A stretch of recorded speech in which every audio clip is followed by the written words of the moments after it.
Now, let's get some context where you look at Iran, you look at China, and again, in Russia, we've never seen the three of them in trouble when we had an opportunity like this in a long time, okay? China, they have the largest national protest since 1989. That was Tiananmen Square. Okay, turned into massacres. They tried a democracy movement. It didn't work. Let's bring in Ian Bremmer, founder of the Eurasia Group and G0 Media. It's great to see you, my friend. Good to see you, Chris. So first, the proposition. China dealing with protests at home that are more real than anything we've seen in a while.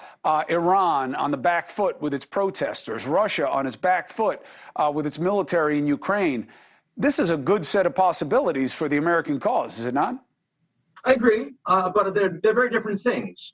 Russia as a country is in very serious trouble.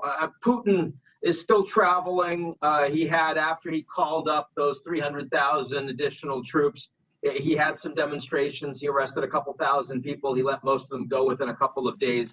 There's not significant domestic instability in Russia right now, but the country is in disastrous shape. It's being cut off economically by every wealthy country in the world. And of course, they're failing on the ground in Ukraine.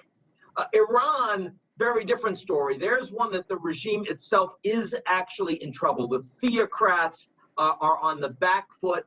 It's been 2 months and more now of major demonstrations across the country. Increasingly, their response is repression and violence, but they're scared to go too far. So that's, if there was one that you could imagine a significant shift in how that regime exists, Iran is the place you'd focus. China is a very different story. I mean, it's a big deal under Xi Jinping's rule that you have any, even small number of people calling for his dismissal, given what they are risking. Right. But my God, keep in mind, Chris, just a few weeks ago, we were talking about the unprecedented consolidation of power of Xi Jinping as he embarrassed Hu Jintao in front of the entire party Congress. This guy is going absolutely nowhere. And the demonstrations are incredibly courageous, but they're still very, very small compared to, for example, what we saw in Tiananmen. But I guess, look, there's no question about it. I'm just saying it as a potential opportunity. You know, it really seems that we are so intent here at home, Ian, on creating problems for ourselves when there are real problems that are opportunities abroad. And, you know, you just heard Ari there congratulate Biden for refusing to do anything with Iran until they stop what's happening on the streets or their actions on it. Do you believe the United States is focused enough on any of these situations? I think the focus on Russia has been the most successful foreign policy that Biden has had since he's become president. The United States has led an unprecedented coalition. NATO is not only expanding, but considerably stronger than it was before. The EU is expanding and stronger than it was before. And American military, political, and economic leadership has been indispensable to keeping the Ukrainians out there and independent and able to fight for their defense. So I think that's been a great policy. It's gotten a lot of focus. China, there has certainly been a lot of focus on the technology side and on the need for the Americans to effectively compete and contain the Chinese in technology competitiveness. But in terms of the response to zero COVID and the demonstrations we're seeing, I'd say that response has been fairly tepid.